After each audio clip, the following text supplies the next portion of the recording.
Hey guys, Keith Keller, Melbourne, Australia. And this is another fantastic episode of Wisdom Wednesdays. It's Wisdom Wednesdays in everywhere else except where we are.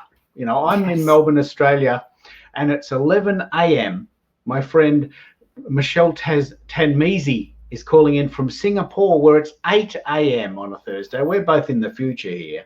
But this show is mainly based on our US audience, which is based mainly around the eastern states, where it is 7 p.m. Eastern. And many of you I know are celebrating Thanksgiving, so you may not be watching this show live. But if you do, please make some comments.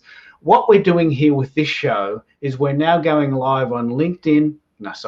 We're going live on YouTube, Twitter, and Facebook, and I'm hoping one day to get LinkedIn. It's another little goal I have. And so please let me know, first of all, where you're calling from or where you're watching from, and second of all, what platform you're watching on, because I want to feed those comments into the group.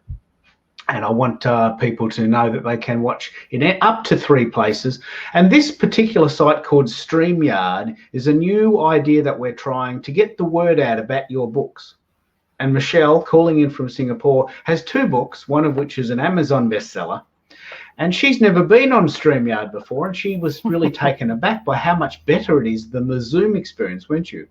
Yes. This is so different. It's actually, I feel like I'm on CNN. Yeah, and it really does create a lovely environment. And as you know, in the group, especially for people following in the Facebook group, that my job in the group is to teach you some of the marketing hacks that I'm experimenting with. And Zoom is fine, and everyone's heard of Zoom, but we're all getting Zoom fatigue.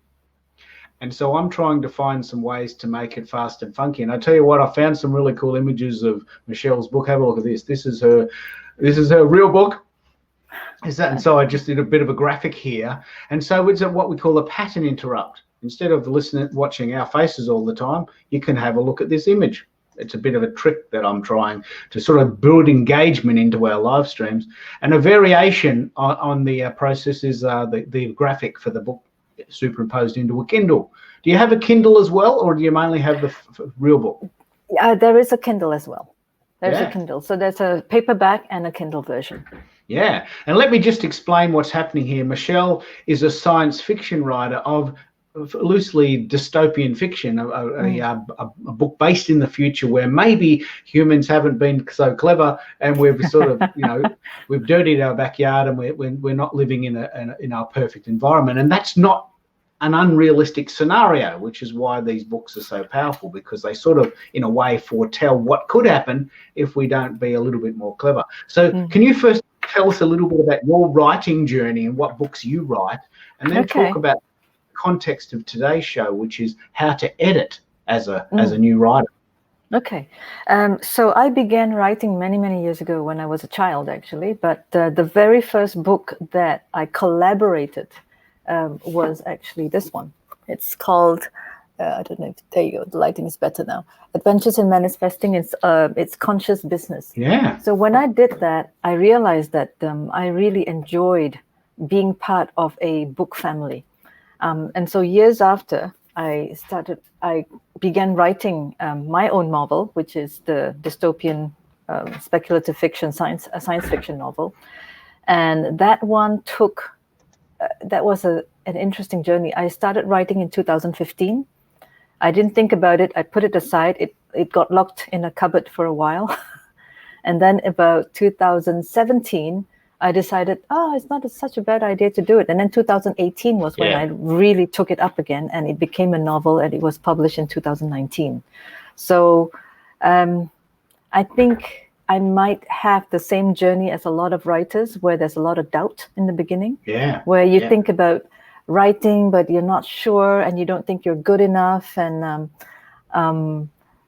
eventually what happens is that it gets locked up in a cupboard somewhere.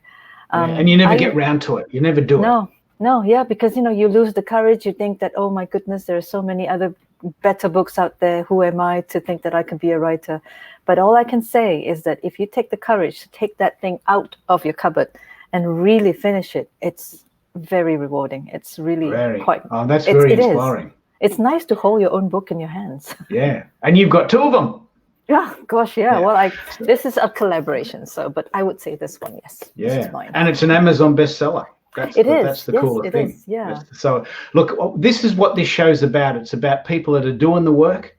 They're getting the results. You've got a physical book you can hold in your hand. Now that's a goal of yours, I'm guessing, from a long time ago, and you've done it. Yes, from when I was a little tiny bit.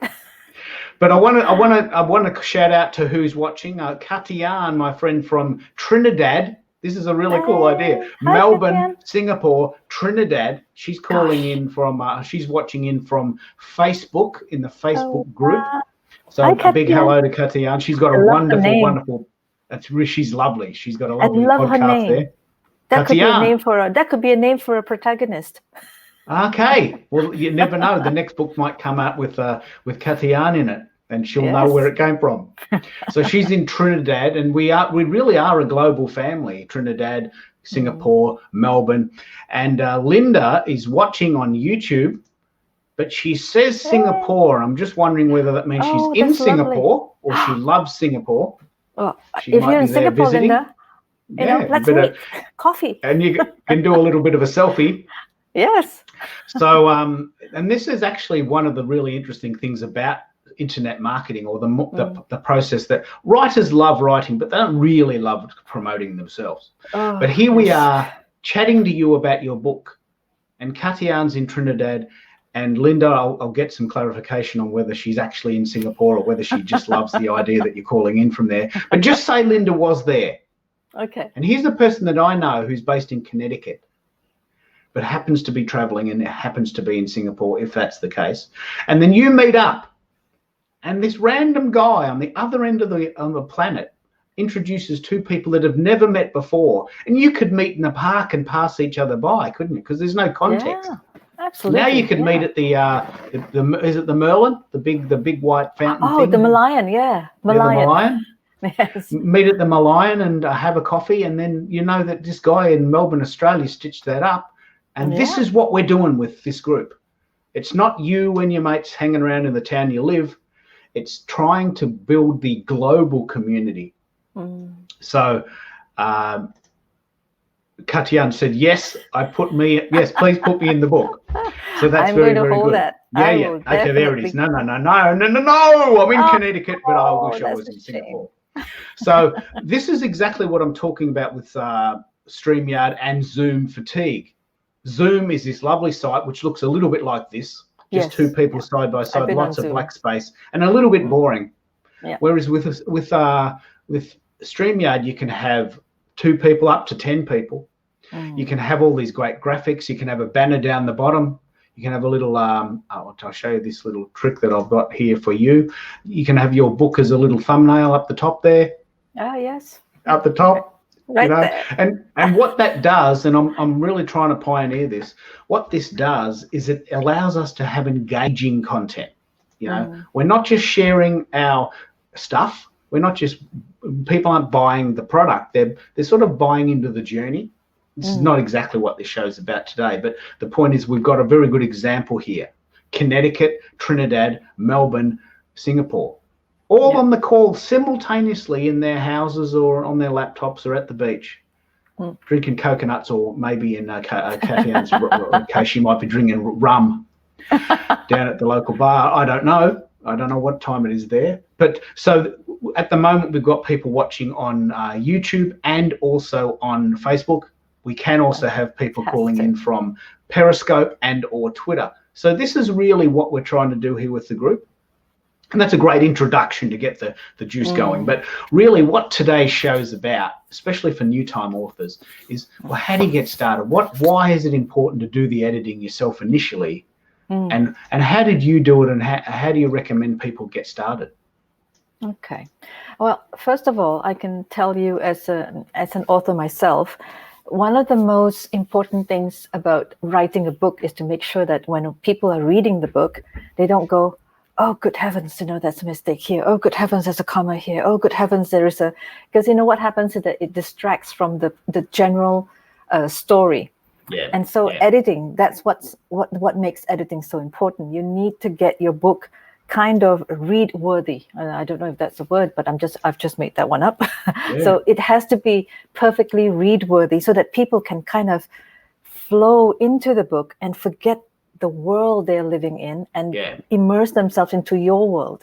And in order to do that, you must make sure the book is perfectly edited, because editing is not just about grammar. It's not just about sentences. It's not just about style. It's also about plot. It's also about plugging all the holes in the plot that you have. And that could happen. You might mention, for instance, you might use the name David for a guy in the beginning of the book, and suddenly you forgot and you call him Michael at the end. People are going to go, who the heck is Michael? Where did he come from? I thought he was David, but then you've forgotten because you've written the book and it's hundreds of pages later, and you've basically, And have you found yourself in the self-editing phase? Let's take that initial stage. Okay. Have you found yourself, when you look at it, because it is a different phase, a different mindset, when you find yourself editing, are you seeing glaringly obvious things you didn't see initially? Yes. See, I see editing is writing a book is a little bit like making bread. For those who are bakers among you, I love baking. So, but it's like bread, right? So when you have all the ingredients, you put it all together. So that's your book. You're putting it all together, and then you're kneading it. You're putting the right amounts. You make sure everything is good, and you're kneading it. So that's kind of the process of writing. And then the process of editing doesn't start until you rest the bread. So you put it aside for it to grow, for it to kind of it grows, right? It grows with all the ingredients you put in. And then you go back again, and then you knead it a second time. So that's the second time. That is editing is like kneading, isn't it? Kind of, yeah. Because the first part is creating, and then once it's done, you need to let it kind of sit so that it grows a little bit. And then when you come back again, you knead it the second time. And this is when you edit.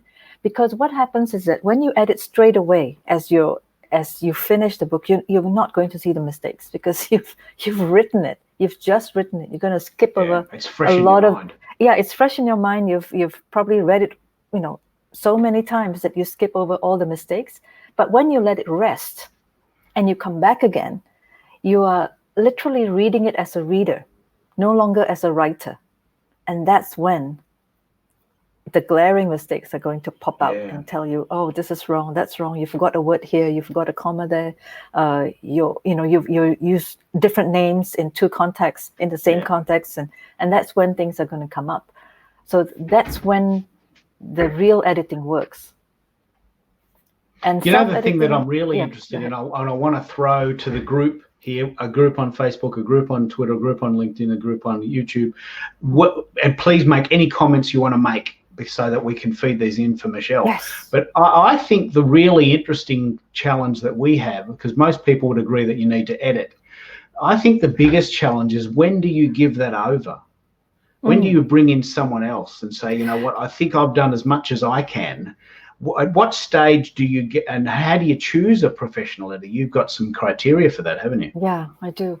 Well, first of all, when I'm writing, I'm actually editing at the same time. So when you write a book, or when I write a book, let's put it in my context, because everybody does it differently. But when I write a book, I tend to write sometimes the chapters a few times, because I would write, and then, let's say I sleep on it, the next day I wake up and I would read again and go, oh, no, that's not very good. So actually I'm in the process of editing my own chapters, and that would take a long time before, when, let's say, the book is now completed and I've already finished editing, I've finished progressive editing, I would let it sit, and then I would come back again and read the whole book as it is, and then that's when I do my second editing, and maybe even my third editing. And when I'm done with that, let's say that I have a question there. Let's say that I'm done with that, and everything is as much as I can do. I can't see anything wrong anymore. That's when I go to a professional editor. Let me pick up what you've just said there. This is brilliant. You've moved. I've never heard this phrase before, but I get what you're saying straight away. You're talking about two concepts there. You're talking about progressive editing as you go, just for a general flow and general vibe. And then you rest the book like bread. You rest the book and you come back to it fresh. like in the kneading process. I know this because my wife loved making bread. I know exactly how this feels. And so you rest it and it grows and it sort of sits and it proves. Yep. And then you have to come back to it. And that's when you read it through fully. Yes. Yeah. And then you might do that once or twice, but then you've done as much as you can yourself. Yep. Yeah. And then it's time to put it out to the Yes. world and say, okay, well, can I get someone else's opinion? And you might even have several editors, I'm guessing. Well, I'd love to get several editors, but the reality is that editors, professional ones, they're not cheap. So they're not cheap. So normally I choose the professional editor very carefully, and once I've agreed on one, that I just hand over the manuscript, hand over my baby or my bread, whatever, and and let them take a look, because it's always good to have a second pair of eyes, or a third or a fourth. You can actually even give a manuscript to, let's say for you could give it to your wife for her to read, so that she becomes a beta reader. That could also help. I'm going to pick up on this idea of a beta reader. Yeah, that could also help. Linda's question here. Yes. The question is, what's the difference between book editing and blog editing? Do you have a blog, Linda? Do you blog?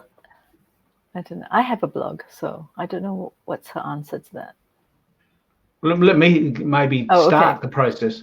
Yes. So when you talked about blog or progressive editing is an idea that you've edited a chapter at a time, but the book itself is much bigger. So you've got progressive editing, and then you've got a bigger book, which is a sort of a general story. Yeah. Whereas a blog, a little bit like a chapter, I would imagine a blog is a general progressive edit. Yes, I have a blog. I've got this story and I've told it today, and I'll edit it today, and maybe I'll have a look at it tomorrow, and then maybe I'll let it sit. But I won't come back to it necessarily again. I'm interested, Linda, if that's a good answer to that, because with a blog post is like a chapter, but the whole blog as a sort of event is like the whole book, if you like. And people might go down and read progressive chapters of the blog. Does that answer your question, Linda? Do you think that makes a choice? Would that be a reasonable answer to what you're thinking? If I may say about blogs, like I have a blog, right? Are you reading her answer now? No, she hasn't come back with it yet. Okay, so I have a blog, and I think the difference between books and blogs is that a blog is very personal. You're writing to a very specific audience that is only reading your thoughts. So I don't edit as much in blogs. I do read over what I write, and then basically after a while I post it out, because it is my opinion. It's kind of what what I think, and so it's not that it's not important to edit. Of course, it's important to edit. You have to reread and make sure that what you're trying to say out there it's what you would like to convey as a message, right? But I don't send the blog to a professional, for instance. I just do it on my own. That in itself is interesting, that you don't send your blog posts to a second pair of eyes. Because it's a very personal thing. Yeah, it's a personal thing. I blog about empathy, about kindness. I don't check with anybody about that, because it's my opinion. It's my world. It's how I see things. It's very interesting in the context of dystopian fiction, because the book itself is showing a possible future that maybe you wouldn't want to happen, and it's almost like a red light. It's almost like a warning signal. Hey, I think we're going down this path. This is not unreasonable. In 100 years, we could be doing this. Can we agree that that's not what we want? Well, and then your blog post. Well, look at this pandemic, though. Who would have thought? Yeah. Who would have thought that we would have a pandemic in the 21st century? I mean, who would have thought? I'm sure there'll be a lot of books about pandemics coming up soon, but but who would have thought that this would be the reality? Right? Yeah. I mean, we had the Spanish flu years and years and years ago, but we never thought it would be at the same situation again in the 21st century, where we had vaccines, where it's much cleaner. We have flush toilets. Who would have thought? Yeah. And the thing that's very interesting about your dichotomy there, and I'll use that word, is that your books that you write are fiction books. Yes. And your blogs that you write are personal pieces. Very I would imagine that's quite a common scenario, but also equally common, maybe the case with Linda, is that she writes about material that's close to her heart, and she blogs about it. So those two things might actually be quite similar. A lot of the people in the group write non-fiction comments about their coaching. For instance, my friend Jane Jackson is a career coach. And so she wrote a book about how to find a job when you get retrenched, or if you hate it, or how to stay buoyant in your 40s when people around you are sort of jostling around, and 40s and 50s and things like this. So her book was very much an extension of her work. It wasn't a fiction piece which you would read for leisure or for commentary. So I hope that answers Linda's question. And please feel free to comment more, Linda, there. What I really want to pick up on is the idea of beta readers or beta readers. I think this is an extremely interesting idea, that if you've got a book which you've then edited in a progressive way and then in a much longer way, you've then sent it to a person who then put their touch on it at a cost, because they've got to make a living. And then you put the book out. But you don't send it out to the whole world. You just send it out to a group. How do you do the beta readers bit? How does that sort of suit you? So beta readers need to be, I think, this is my personal opinion, you can't just send it to anybody. I think you need to choose your beta reader as carefully as you do choose your editor. You don't want to choose somebody who's always going to agree with you, for instance, because they would just going to go, oh my goodness, it's a great book, and then they won't tell you what's wrong with it, because they just want to encourage you all the time. You want to send to somebody who will have the courage to tell you this sucks, for instance. And it doesn't matter, right? Or at least in a nicer way, like, I think I didn't quite connect with the protagonist, or I didn't quite connect with the story. Be kindly honest about it, because then you can really you still have time to go back and change things before it goes into publication, right? Or maybe then you can understand why it might not work as a story. So it is important to send it to a beta reader who is going to give you an honest opinion. And how do you find them? How do you find your beta readers? I find them through friends, actually, because, for instance, if I know that I have a friend who is an avid reader, who loves to read, and he is the kind of person who will give me an honest opinion as instead of a muted one, then that would be the person I would choose. I would not give it, for instance, to my family, because only because none of my family members read.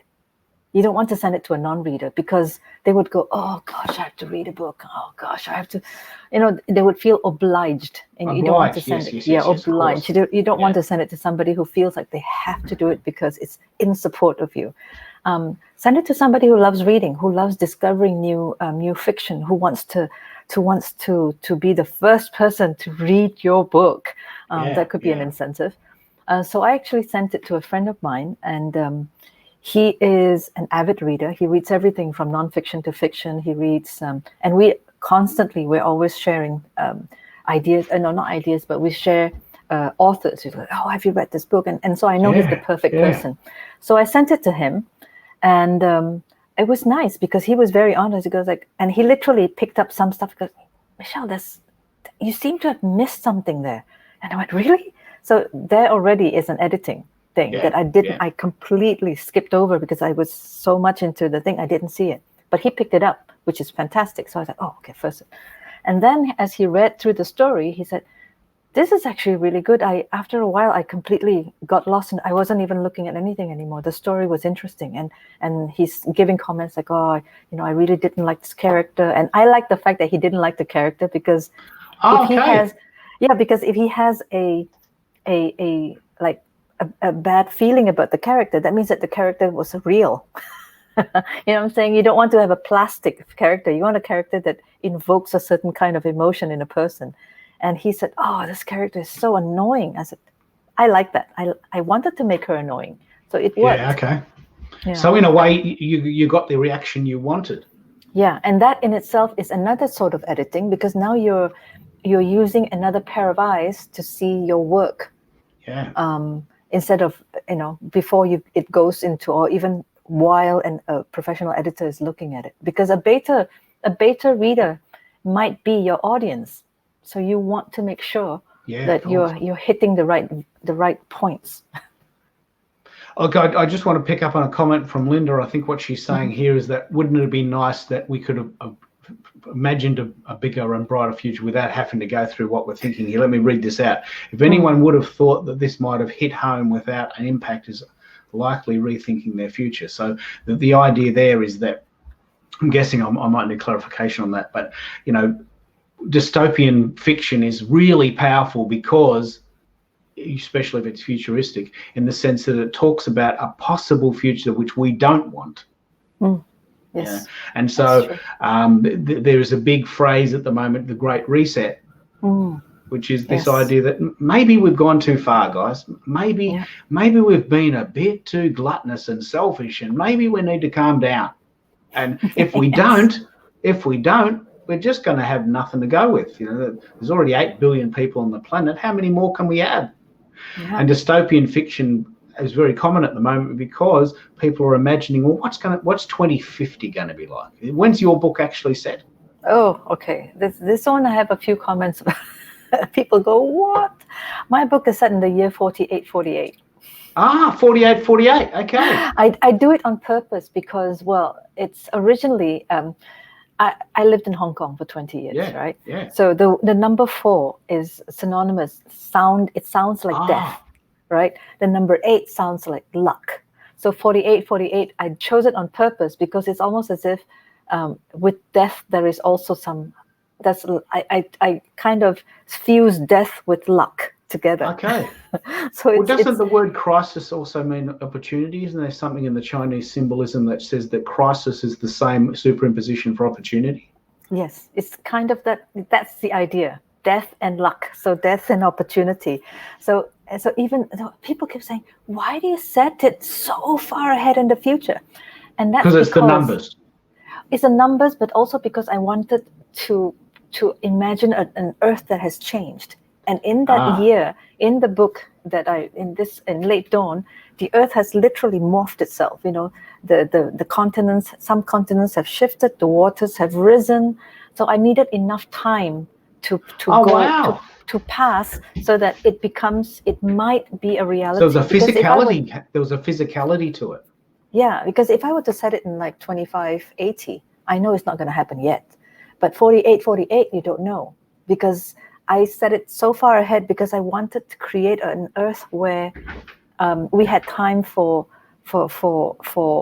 all the stuff that we've done to this Earth to take effect. So more volcanoes, huge, bigger hurricanes. The waters have risen. Some islands have disappeared, and suddenly the Earth is starting to crack and to move. So it's almost as if like we're going through another phase of when the dinosaurs were here, but now it's a new one. Wow! So I did it on purpose for that reason. And the other book has got a different vibe, I'm guessing.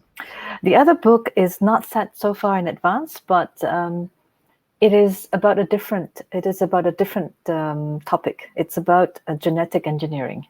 Oh wow! Okay, that's very relevant, isn't it? It is, and that. I wrote it is still in the process of being actually it's already finished editing. I'm just waiting for a publisher to pick it up. I wrote that book because I've seen what people are starting to do now. People are starting, for instance, that the scientists in China who genetically modified the twins. He did it maybe for the right reasons, but he didn't quite understand yet what the consequences might be. And so that book is about, I kind of created a future China. Yeah. when that is going on, that is happening. For those who haven't heard that story, can you pick up on what you're talking about there? A pair of twins have been genetically modified by a Chinese scientist? Yeah, because he wanted to take away the HIV component. HIV gene or something, that gene that causes HIV. And I think he's in jail right now, because in the beginning, people were going, whoa, it's amazing. And I think in the end, because there was so much outcry about how could you have done this without really researching the possible effects of taking something out, what would happen to the rest. And now I think he's in jail. Yeah. And what did actually happen? What was the what were the consequences We of don't his know, initial actions? because, well, the kids, the children were born. I mean, but we don't know what's going to. We still don't know. We need to see what happens to them when they grow up. Yeah. Because that's the thing with genetic engineering, right? We don't know the consequences until the body actually grows, and I don't know if they're going to come up with anything. Will they get anything in their bodies from what has happened before, from what was taken out? We don't know. Well, given that you've written that with someone else, was the editing, coming back to the idea that we're talking about today, was the editing process different? Did you edit each other's chapters, or did you? No, Was it I did the same different? thing. No, I did exactly the same thing. I did progressive editing for a while, and then I let it sit, and I came back and I edited it again. And then after that, I decided that, okay, that's it. That's all I can do. I sent it off to a professional editor. And it came back with, of course, more modifications. And it's always wonderful to have a professional editor, because they see it from another point of view. They see it from how it could sell, how it's they look at it from different angles. Then when it came back to me, I accepted some of the edits. I didn't accept some of the edits, and that's as well something extremely important. When you send your book to a professional editor, it doesn't mean. First of all, you have to have a strong heart, because what comes back might be very difficult to hear, or what comes back might be wonderful to hear. But at the same time, you are giving someone permission to give you opinion. So you must be open to that opinion, and don't take anything personally, because it's a professional opinion. Yeah. And so what I do is I take some in and I don't take some in. It doesn't matter, because ultimately it's your decision and it's your book. And once that's done, I actually then got a beta reader and got him to give me an opinion. But editing is an extremely important step, and I think that writers who do not go through the editing process will find that maybe years down the line, when they have become more experienced as a writer, they're going to read the earlier work and go, "Oh, did I write that?" Yeah, they'll cringe, because they didn't realize that it hasn't. Not editing a book is almost as if you are just stepping out. Everybody edits, even fashion designers. They would first have people look at it before anything goes out. You need to review it. It's the thing that's fascinating about this, and I specifically want to talk about professional editors here in the context of self-publishing. One of the criticisms that is often leveled at self-publishing often is that there is too much unstructured, unedited work that's without consideration. And of course, when you can self-publish, and when you can do what you want, whenever you want, with whoever you want, you can be forgiven for doing things a little bit too early. But my gut feeling, and I would absolutely wholeheartedly suggest this, is that the editing process is something that you have to factor into your budget. Yes. If you're going to put in a book, if you're going to put out a book, you have to factor in that someone else has got to read it before you put it out.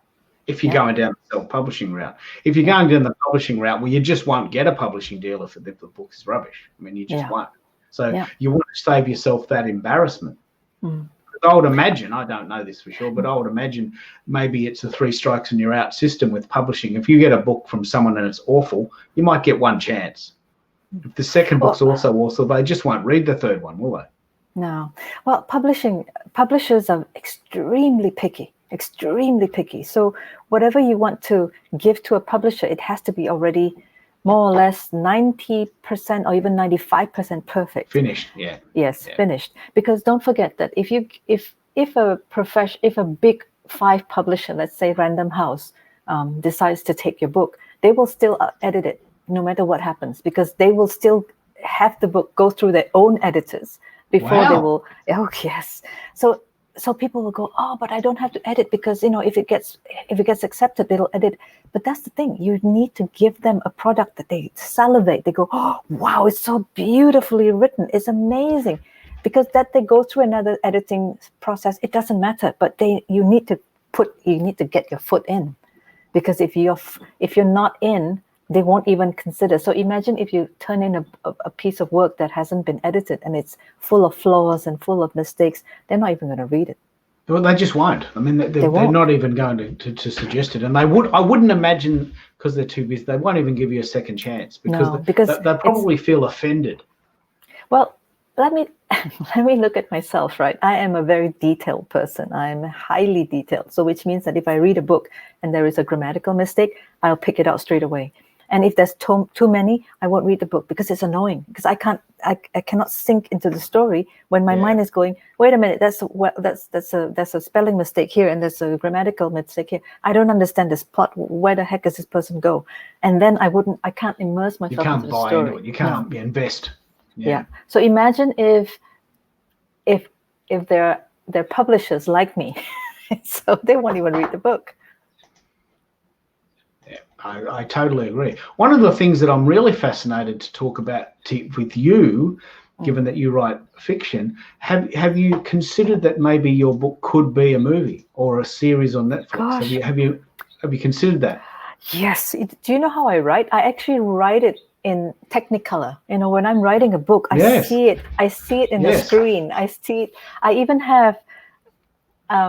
Okay, this is another thing that I do. I literally pick out movie stars at that yes, you pick who you want to have in the movie. Yeah, and have as my character, and I actually literally print out the photograph in my notes, and so that when I'm describing the character in my book, I'm looking at the picture going, okay, he's got brown hairs or she's got brown hair and she's got like sunken cheeks, and I'm literally describing this person. So it makes it very real. And I used to teach, I still teach creative writing. And I always say that when you're writing, make sure you have a note right next to you, because the notes, it's so important. You know, the book is going to be, let's say, 300 pages. You need to remember details of it, because if nobody will, you need to have, as an author, you need to know your book inside and out. So what I do, as soon as I create a new character, in my notes, I would write down the new character's name. I would even go as far as giving them a birthday. Seriously, I'm this. Yes, this is genius. I am very, very, I'm terribly detailed.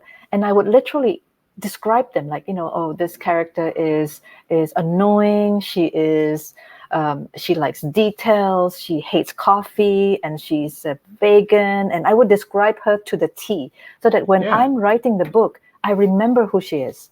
Because sometimes you forget what you said about her, and you go, what did I say about her? But you're not going to go back 500 or 300 pages to find out what you wrote about her. So you know, it's so relevant if you think about something like the Queen's Gambit, which we've just finished watching. You know, we invested so much in that character. It's all about chess. It's about her going to Russia. It's about her playing this game that some people know about and some people don't. And you know, we're not talking about the game. We're talking about this girl who grew up in an orphanage, and what does she eat, and what does she drink, and how does she relax, and how does she deal with the stress? And so we're creating this sort of almost ecosystem for her, this, like you are in 48. What will the earth look like, and what will that coffee drinking vegan who, you know, loves to bake bread look like, and what color is her hair, and what music does she like? Because what that does is it creates more atmosphere. I'm specifically interested in this for you because Netflix is a thing, and they're always looking for scripts. They're always looking for books to make shows about. If Netflix is watching this right now, take my book. It's a great idea. It's such a great idea. Because you know, when I wrote Late Dawn, I mean, literally, I see it in Technicolor. And even the people who are editing were telling me, it's like, Michelle, this sounds like a movie. I said, yes, I wrote it as a movie. Well, that's what it is. It is. It does sound like a movie. And that's even more importantly why the editing has to be spot on, doesn't it? Yes. Because as you said, it's not spelling mistakes and grammar. It's also the flow. It's plot. Yeah, it's plot. Yeah, it's plot. It's character. It's characters. They have to fall in love or or even if they hate the character, it's fantastic, because that means that you've written something right for them to hate the character so much. Because you know what, villains are as interesting as heroes. Yeah. And if you realize more and more, Netflix are all about the incredible villain. You know, you hate this villain so much, it kind of, you want to vomit. And you have a reaction to them, don't you? Yes, you have a reaction. Fantastic. That's fantastic. That means that they've done something right. So editing is all about making sure that whatever you're writing sticks together. So this is why I always say you need to, hi Joey, you need to have a notes while you're writing, so that you note everything down. In my second novel, which is not published yet, please, if there's a publisher out there, take the book. I have so many names because it's a Chinese world, right? So which means that which means that the stories are a little, the names are a little bit more complicated for. Sorry, if you're hearing a lot of noise, there's a construction site right behind my house, so they're starting now. And so I need to write every single name down so that I myself don't get confused of who I'm talking about. Yeah. Well, look, let me pick up on Joey. Joey is quite an active member of our group. This particular concept is all about the group. So hi, Joey. We're talking today about, first of all, because she's just arrived, I'll just recap. The first thing is, when do you start the editing process yourself? And Michelle had two ideas for that. One is the idea of a progressive edit, chapter by chapter, so to speak, and also the idea of an edit at the end of the book to read the whole thing. And then the bigger question is, well, when do you then hand that over to a professional editor to really pull it apart, to have, and as you said, and this is really the key phrase probably of the whole show, you've got to have the courage, the heart to say, you know what, your opinion is valid and I will listen to it. I don't have to agree with it and I don't have to do everything that you say, but I'm open to your ideas. And I want Joey to pick up on this idea, because I know she's a writer and she's got some processes going. But you know, that idea of having the wisdom, what's the word? The humility. That's a good word to say. You know what? I trust your opinion. I wouldn't have picked that up, and I'm not sure I agree with you. But how do you do it? How do you accept that gracious? Oh, sorry about that. Even I can hear the yeah, that's okay. No worries. We can. Okay. It's all part of the live experience. Right, because there's a huge construction behind my house. So it's the first time it can be devastating, because the first time I remembered when I was writing Late Dawn, and I have this the opinions. Oh dear Lord, they are really going at it. Tell me if you can't hear me. The first time when I had an editor tell me things, and you know, it felt so personal. It felt like, oh, you're criticizing my baby. You're saying that my baby is ugly. But at the end of the day, what happens is that I was told by another person, because look, Michelle, you ultimately can accept or deny whatever comments that come your way, but don't forget, an editor is there to make sure the book is the best it can be. That's what you pay them for. So you need to be open to all the comments. It doesn't mean that you have to accept it, but listen to them, and it's very valuable. And so that's what I did in the end. You know, I just literally put aside my pride, put aside everything, and humbly accept everything that they say. It's a strong test of character in a way, isn't it? It is. It is.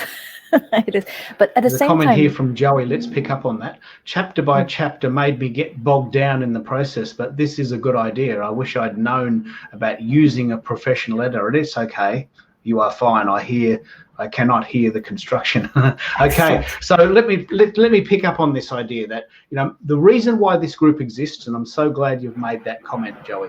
The reason this group exists, and the reason I'm so proud to be part of it, is that we know for sure that there are plenty of people that have gone through this process on their own without this resource at their disposal.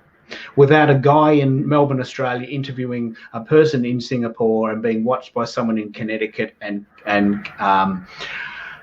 Trinidad, and the collective wisdom that we're sharing here with Joey and Linda and Kathian is that we're all learning from each other. And I know this because I'm a creative too. The creative journey can be very, very lonely because you think, I've got an idea and I'm just going to run with it. And I'm really proud of what Joey said there, that chapter by chapter can be a little bit daunting. Yes. But the idea of a professional editor really is, it separates the wheat from the chaff, doesn't it? It really does separate. It really is the essence of what a book can become, isn't it? Yep, it is.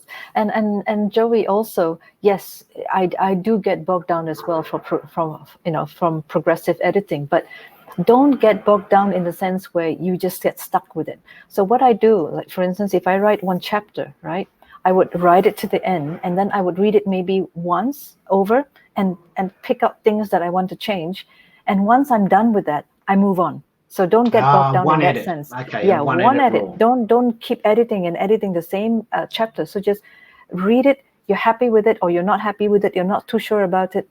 Move on, next chapter. And because what happened is that, let's say if you've written about 10 chapters and now you want to read from chapter 1 to chapter 10 again, you might actually re-edit the whole thing again. Well, not re-edit, but you might make certain little bits of changes there. Yeah. But that's okay, because what's important is that you need to keep going. So don't get stuck in one chapter. Right now I'm writing another book. And I'm getting stuck. I'm literally having a writer's block. But I think it's only because my mind is on so many things. I'm wishing that my second book gets published. I'm hoping that that this pandemic will end. There's just so many things happening at the same time. So I'm getting writer's block because my mind is not focused. But having said that, I still try to not get bogged down by the chapter edits, by the progressive edits. So once I do this, I literally take it away and I write chapter by chapter. I don't do it in a manuscript. Some people do that. They write and then they go. I don't. I literally write chapter, I close it, and the next chapter, I close it, and the next chapter, I close it, and I go. Let me pick up on this, and thanks, Joey, for that comment. Editing give yourself one edit per chapter and then move on. That's a great little hack. Yeah. Because we all have, and I have this problem too, we all have this problem of over editing, being so overcritical. Yep. But one edit and move on. Yep. But look, I really want to pick up on the idea of, do you do edits progressively, and do you write the story in sequence, or do you sometimes work creatively and say, look, I might write the ending today, because I know that's how Woody Allen works. He works based on his flow. Can we talk about flow? Do you write progressively? I write progressively, but I do have an ending in mind. So for every book that I have, I kind of know how I want it to end. And what I do is the same thing. I have a notes book. So not like Woody Allen, who writes the ending. Oh, that's good, Joey. What I do is that in the notes, I write the ending. I don't write it in a chapter. I write the ending in the notes so that I can see where I'm going to. It's almost like a very good. You've got the end in mind. Yeah, it's like a roadmap. I know where I'm going. I just need to fill the space between where I am and where I'm going. And what happens is that some people, they'll tell you, oh, you plot. You kind of have a plot of each chapter. I don't do that, because what happens is that I find it's easier for me to write organically. I just write. It's like streaming, streaming my thoughts on paper. No, I just write. I actually want to pick up on this. I was going to ask, do you think, I don't know this answer, but do you think that writing with an end in mind is a common theme, or do you just write it out and see where it takes you? I write with an end in mind, but my ending might change. For late dawn, I had an ending in mind. It was so clear, and then when I got to it, the ending was completely different to what I thought. Okay. It's literally not even what I wrote, and it was fantastic. I'm like, this is a much better ending. But I had to get to the ending to actually write the ending, which is really bizarre. Yeah. But the good thing is that the process of going to the ending, I already had that roadmap. Let's pick up on this. Katiana's got the same problem. I want to write a book, but I'm editing it to death. I get so frustrated. So it's a common theme. It's a common theme here that we just over edit. Yes. Well, for Katya, right? I think Katiana, is it Katiana? Katya. Katyan. Katyan. for me is if the book is already completed and you have already edited it to death, give it to a professional editor. It's time. There it is. It's when time. you feel like you've edited it to death and you can't do anything more with it, that's give the it to, trigger. Yeah, that's the give trigger. It to a professional editor. Yeah. But make sure the manuscript is finished though. But if you're just editing one chapter to death, then move on. Move on. Okay, so Joey's really interested in this one. She goes, I do not write with an end in mind. I just wanted to get my thoughts out of my head. So that, I think this stream of consciousness idea can be quite a common theme, don't you think? Yeah. For some people, they just write. Like for me, I write. I do have, and even the chapters, I would have an idea of how I want my chapter to go. And then in the end, when I'm writing, another idea would pop in and suddenly the chapter is different. And that happens. And that happens when you're literally in the zone and writing, because ideas will pop in and the plot will change. So there was a lot of, in my book, I think there was one plot change that came because I was writing, and suddenly it just made sense. I'm like, oh, that is much better than what I thought. And so I didn't even write what I planned in the beginning.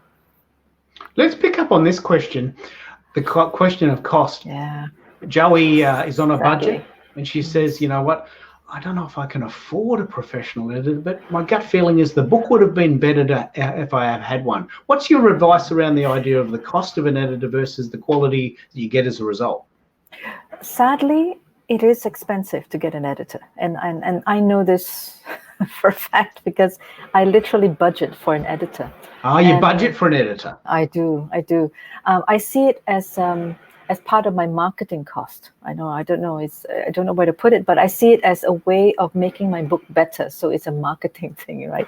But I do budget for it, and there is no other way to do this. It is expensive.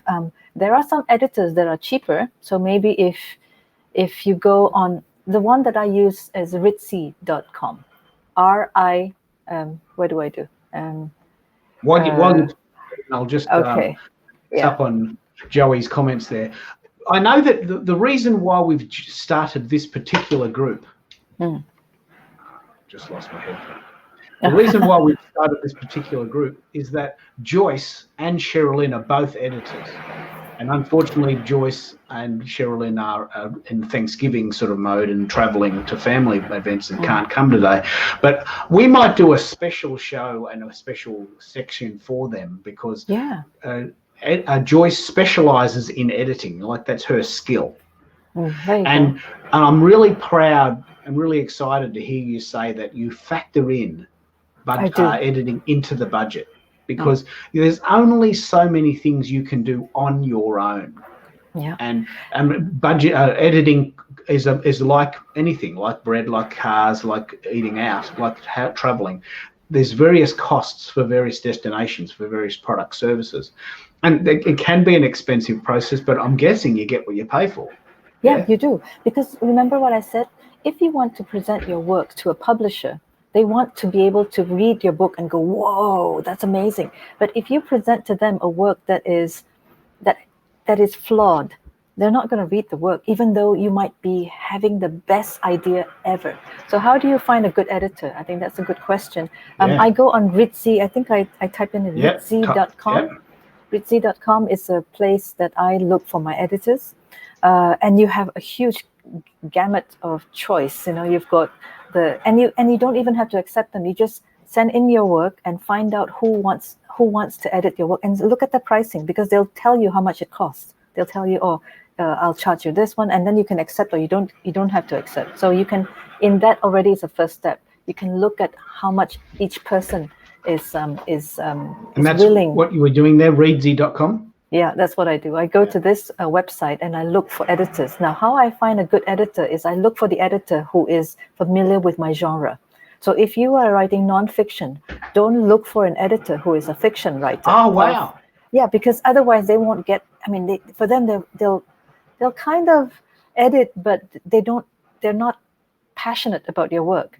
So you need to get, I'm a science fiction, so I normally make sure that the editor I'm choosing also edits science fiction or fantasy or speculative fiction, because those are the ones who read those kinds of books and they edit before. And you can see a list of all the books that they've edited, and you might connect with one. You go, oh, I like that book. So if they have edited that book, then I would want them to edit my book as well. So can we chat about what's the reasonable amount of money for cost for editing? It's a point of view that's really touched a few nerves here. We first of all know that we need to edit, but we're worried about the cost. What do you think's a reasonable budget of editing a book? Do you base it on how big the book is? Do you allow per month? Yeah, no. Some editors, they charge per word, believe it or not. They charge per word. Okay. And some editors charge per block of words, like 10,000 words, and this is how much I charge. So there are no fixed rules on charges. Each editor charges. I had an editor once who charged 3 cents US per word. 3 cents a word. Yeah, but if you think about the number of words that I write, my novels are normally about 95,000 to 100,000 words. 100,000 words at 3 cents. What is that? That's what's like that, $3,000? No, about $2,000. 3 cents per thousand. That's $3,000, isn't it? Oh, $3,000. Yeah. It could be $3,000. Yeah. So $3,000 for 1,000 words, 100,000 words. But you don't have to accept those kinds of editors. See, there are also other editors that are cheaper. So it really depends on you at the end of the day. Yeah, I know, right? Yes. Having said that, that is not the only kind of editors. I mean, there are other editors who would charge less. So you just have to look, and you have to connect with them as well.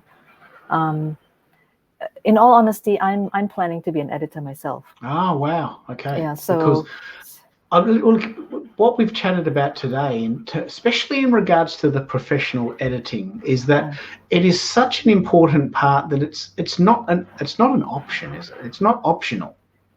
If you're going to get a book out, you've got to edit it. Yeah. Yes, you do. You do. Believe me, because imagine, right? You're a tiny little dot in a huge ocean. You want to stand out, and how do you stand out? Your book has got to be word perfect. I mean, it's got to be wow. Not just the story, but also the way you write. What's the name? The Road by McCormick. Seriously, it's a 70,000. I think it's about 70,000 words. It's actually it's not a very thick book, and if you read it, it's I don't know yet that one. If you read the book, it's the writing is it's not difficult. It's not literary, but it's a very interesting style. So I have a feeling that also went through certain editing to get it to that tone of voice. Tone. Yeah, even tone is an editing style, isn't it? Tone. Yep. Because as Joey said here, she said her book is all over the place. Let me just talk. My book is all over the map because I did not get it professionally edited. And that's because the stream of consciousness, you're getting it out. That's a style. That's part one. Yeah. You're getting the book out and it's on paper and you've done it. But then you need to go back and look at it more holistically, as you said, for tone, for flow, for plot. For plot, so important for plot. Because otherwise, if your plot has got holes, whoever who reads it, they will know and they'll go, that doesn't make sense. You know, this book doesn't make sense at all, and you've lost the person. You know, never read it again. There's a particular thing that happens in our life, what I call a Poldark Moment. This is a particular style of thing that happens to us. My wife will get to about 7 episodes into a series, possibly, and she'll stand up and she'll say, "That's not realistic. I'm not watching this anymore." We call it a Poldark Moment because what happened in Poldark, the show, was about 7 episodes in, one of the characters, which she'd really invested in, did something that she thought was out of context for that character plot, right? Okay. And so she couldn't get past that, and she stood up. She actually stood up and left the room, and she goes, "I'm not watching this show anymore. The writing is terrible." And she couldn't get past it. And I'm guessing with the book, it's even worse. If you read a book and you go, "Hang on, you just said this now, but you're talking about this and now you're talking about that." It's a mismatch, isn't it? Yep. And then you go, "No, I'm not really reading it." It's true. It's absolutely true. This is the reason why it's not just about creating a wonderful story. That's the easy part. The easy part is getting your story. The difficult part is making sure it sticks, that it makes sense. Compelling, it sticks, it makes sense, and people go, it's a page turner. Gosh, yeah. And also people can connect with it, go, that's exactly what I would have done, or yeah, I understand that. That's happened to me before. And so they go, I like that. Oh, it's nonfiction. Okay. No, it doesn't make any difference. You still, nonfiction, it's still kind of, well, nonfiction is a story in itself, but it still has to, the things still need to flow. Because if whatever you're telling people doesn't flow well, they're not going to read it, because nonfiction books. Joyce, and it's such a shame that Joyce is traveling at this time. She's traveling for Thanksgiving, which is a big, US holiday at the moment. But she often says to me that non-fiction writers can learn a lot from fiction writers, because fiction writers have to have a set of skills that engage, as you say. You've got to keep the flow going. You've got to keep the plot going. You've got to keep the tone going. And you've got to keep the page turning.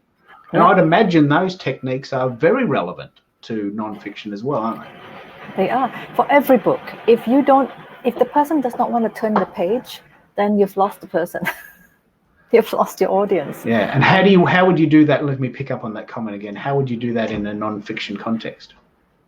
I think for the non-fiction context, you need, in my opinion, I've never written a non-fiction. Let's be very I'm thinking about it, so this is a good thing to say. I would have to plot it out even more, because while a fiction book can be more streamlined, stream flowing in your writing, non-fiction I think needs more plotting, because you really would need to know what you're going to write about. In order, chapter 1, this is about this, so I need to write about this to make sure it sticks and is correct. Chapter 2 is about this, but from chapter 1 to chapter 2, there must be some kind of a connection. Otherwise, people are going to go, there's no connection whatsoever. What am I reading? It's not chronological, is it? It's got to join.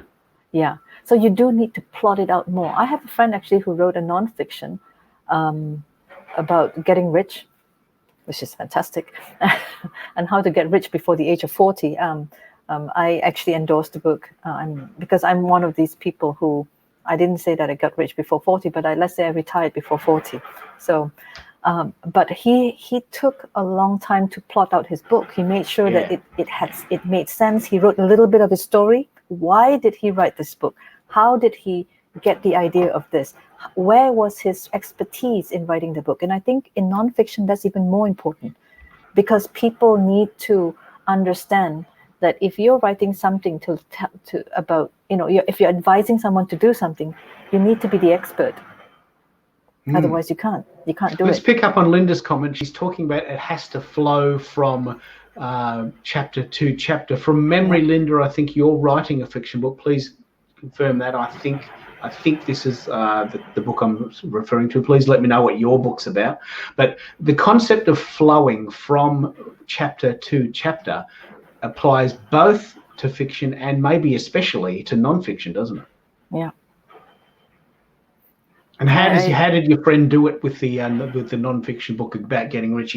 He actually charted it all out before he wrote it. Yeah, he did, because he's got steps. And that's the thing with steps. It means, what does it mean? It means 1, 2, 3, 4, 5. It doesn't mean 1, 5, 6, 4. It needs to be really, really progressive. So he did chart it. I would correct that. This is a very good cross-referencing. Linda is writing fiction. You've done it, Michelle. So Linda says, what about changing characters? I'm doing fiction. I am doing that right now. So the book that I'm writing right now, I've got 2 different timelines. That's even more interesting. Oh, wow. Yeah. So I'm writing from 2 different timelines and 2 different characters. It's a time travel. It's a time travel book. Yeah. So it's 2 different timelines, 2 different characters. And so what I've done is that the first chapter is about this timeline. And literally the second chapter, I jump to the second timeline. But I make sure that I don't jump back and forth all the time. So sometimes I'll be in this timeline for maybe about 2 or 3 chapters, and I go back to this timeline again. But what I'm trying to do is I'm trying to get the timelines to meet at some point, because it is a time travel book. So it needs to come together. It's almost like Jeremy Button, growing old together, meeting somewhere in the middle. So Benjamin Button. Benjamin Button, that's right. Yeah. So with fiction, the great thing is that you can be highly creative. You can be extremely creative. You can write. You can create a new style. As long as the book makes sense, as long as people don't get lost and go, wait a minute, this is too much jumping. I have a headache now. So this is the reason why editing is so important. When I finish this book, I will have to read it again to make sure if I, as a reader, gets annoyed by it. Well, let me pick up on two movies that obviously could be books. The movie Midnight in Paris, maybe one of my favorite movies of all time. Oh, really? Okay. Because, the Owen Wilson character lives in 2020 and with his wife, and they go to Paris, but he then finds himself in 19th century Paris and he's digging it. But that's a mind spin, because then he's got to go back to 21st century Paris and hang out with his wife again at the pool. So you've got, as you said, two timelines. And then they make it even more complex because those characters that he meets in the 19th century then go to the 18th century. And that is like 3 levels in. So particular movie, have you seen that movie, Midnight in Paris? No, I haven't. I haven't seen it. I will have to see it now. It's a Woody Allen movie. Okay. It's very Woody Allen. But the point is that the Owen Wilson character, who's a writer in LA, goes to Paris for a convention, and he lives with quite a materialistic sort of non-creative person who likes things, and he writes for Hollywood, and he's very unhappy. But he happens to hang out with, he just runs into people in the 19th century, Picasso and Hemingway, and he digs it, 20th century, early 20th century, and then he goes back another 100 years and talking about this flow of time travel. Imagine how hard that would be to edit, because each particular time block has to make sense to you to get in. The exact opposite of that, and I still this is the reason why it's very important when, as Linda says, when you have different characters, make sure you don't jump at each chapter, because it makes your mind too confused. Stick with one character for a little bit, maybe two, 3 chapters before you jump to the next character, because otherwise people are going to go, this is too much jumping. I can't. On Netflix, for instance, The Witcher. The Witcher is because I love fantasy, so I watched The Witcher, the series. But the first one was so annoying for me because it kept jumping between him and the past, and they don't tell you. So I would be watching, going, which one? Where are you now? Where am I now? Am I in the past? Am I in the future? But they kept jumping far too fast, and that. Did you get that sense with a show called Timeless? Oh yes.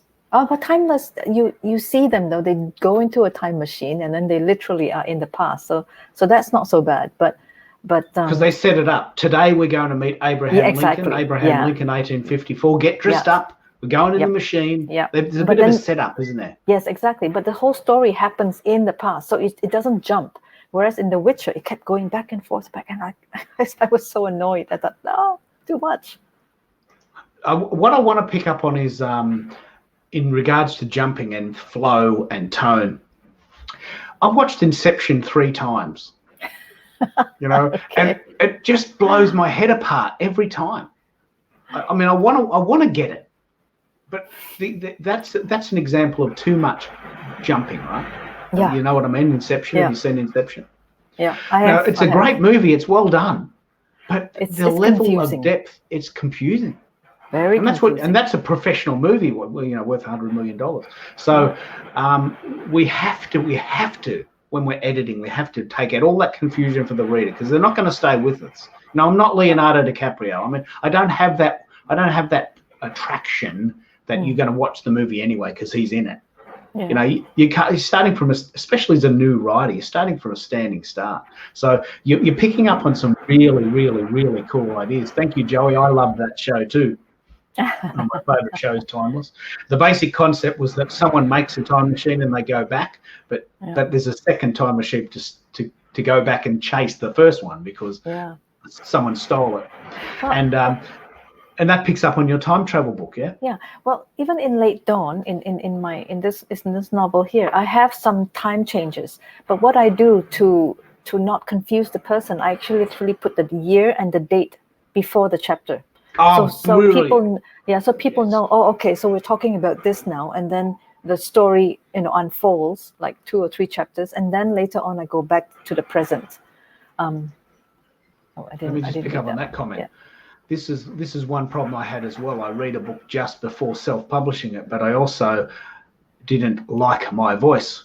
It made sense to me, but I wondered whether it made sense to other readers. So again, it picks up on this idea of you need a second set of eyeballs, a second set of parameters. Yep. I've really enjoyed this chat, and I really am a little disappointed that Joyce couldn't make it. We'll have to pick up on this again, because Joyce does the editing part. Just to be very clear on what we do in our group, I do the marketing piece. I'm the guy that's trying all these sites saying, have you considered having a podcast, or have you considered having a live stream? Because you hadn't heard of this site before, and now you might start using it. Yeah. And that's my job in the group. My job is to find all this really great tech, because I'd imagine you would know this specifically. Once you've written a book, then it's there. Then what? Yeah. How are you going to promote it? How are you going to get more people to buy it? You know, it's pretty hard, isn't it? Yeah, and that's not my forte. Oh, I wish I have a magical wand and create a marketing person for myself. Yeah. Well, look, while I'm just running through the graphics, can you type your website into the chat, and I'll put that into the group for people. It looks like we've got a very, very, very good big hello to Bruno, my mate Bruno. Hey. Mulholland Drive still confuses me. So here's another timeline. This is a mate of mine living in Vancouver, Canada. Yeah. So there are films like that are told backwards, and I think that's just Hollywood trying to be very creative. Yeah. So a big hello to Linda, a big hello to Linda. Bruno, a big hello to Joey, big hello to Katia, my friend in Trinidad, big hello to Linda calling in from Connecticut, who wishes she was in Singapore, and a big hello to everyone now listening on Facebook and YouTube. This is really the new world that we're living in. This is not dystopian. I'm quite digging this. This is almost utopian. I live in Melbourne, Australia. I can walk to the beach in 10 minutes, but here I am talking to a person in Singapore. I wish I was in Melbourne now. We've had 3 days in a row, absolute zero. Tomorrow we crack 28 days at 0 cases. Wow. Okay, now I really wish I'm in Melbourne. We did the hard yards. We wore a mask for 100 days, and we did all the hard things. Oh, we still wear a mask here. Yeah, we just this week we've been allowed not to wear our masks. So we did the hard work. But what this group is for me, and let me decode on that. This group is write my book, but what we do here is it's called Wisdom Wednesdays. I said to Michelle, this is a little bit like running a racing car. So Wisdom Wednesdays is Wednesday nights at 7 p.m. Eastern, 8 a.m. in Singapore, 11 a.m. in Melbourne. It's 4 p.m. in Vancouver. Oh, wow. I'm not exactly sure what time that is in Trinidad. I think that's a very similar timing to Eastern. But let me pick up on this idea of what you're doing with the book. You've got a physical book. It's called Late Dawn.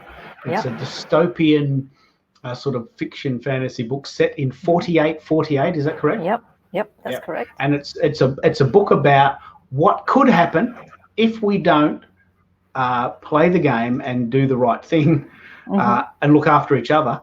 Yeah. So and it's available as a book and also on Kindle, and that's a pretty cool thing. I'm just going to type in the comments section there what your website is while we're chatting, so that it gives people a chance to connect with me.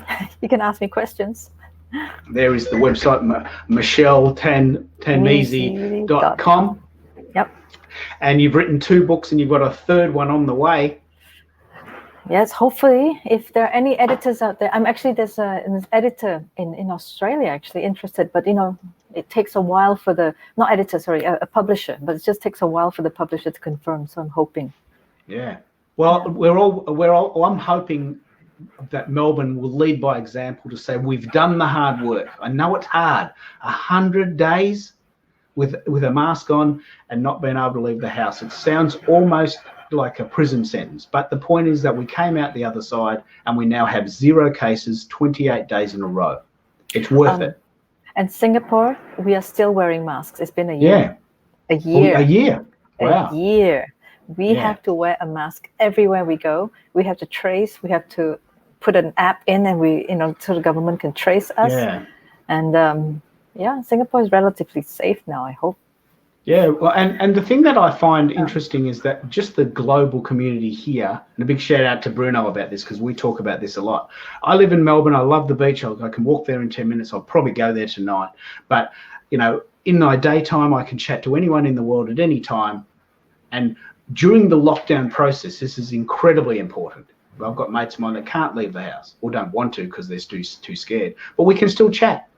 And StreamYard is that process for me. Wisdom Wednesdays and also another program I'm doing called Marketing Mondays. So we've chatted for well over the hour. We've had a lot of comments. A big thank you to everyone. I'm just going to put that website up again for you, michelletanmizi.com. Next week, I'm very proud of this. Next week, we have a really amazing show. Last week's show has had 28,000 impressions on Twitter and 27,000 views. Wow. And I'm going to play a little snippet of that in a minute to end the show. But next week, we actually have a sequel of that. Because we had 6 guests on at one time. With StreamYard can actually have 10. Wow. So I'm going to try something I've never done before, and that is I'm going to run the show for 2 hours. And every 15 minutes in that time period, there's a different guest. Oh, wow. That's like excellent. Musical guests. And so it's going to be hard. As I said, it's like running a racing car. But every 15 minutes is going to be a different person.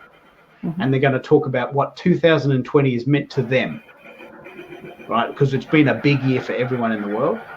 And it's also, more importantly than that, a bit of a reset for what 2021 could be like wherever you are in the world. We are at 0. You can be too if you want to do the work, if your government allows that process. We can do it. 2021 can be better than 2021. And so I'm going to talk to 8 of my mates about that every 15 minutes for 2 hours. Please join us because I've got a lot of really cool patent interrupts to try. And the next patent interrupt, just to talk about what StreamYard can do, I'm rambling here a bit because I'm driving the racing car, is that I'm going to put on a clip from last week because this show was so powerful. It's about the idea that in this environment where you can't leave the house and you have to wear a mask, can we do some of this with an online event? I'm going to do more of this. I'm going to really focus on this point because it's very important to me. So thank you very much, Michelle, for calling in. I'm really thankful. Thank you for inviting me. And lots of great comments. So let's wrap it up there. You go and enjoy your day and go and have a chat to those construction people and tell them to calm it down. I know. Oh, good heavens. Yeah. It's going to be like this for 2 years. I know. Go and have some breakfast there. I'll go and have some lunch. So a big thank you to everyone. And we're going to end with a really lovely snip. And happy Thanksgiving to America. Yeah, happy Thanksgiving. We'll see you later. All right. Bye.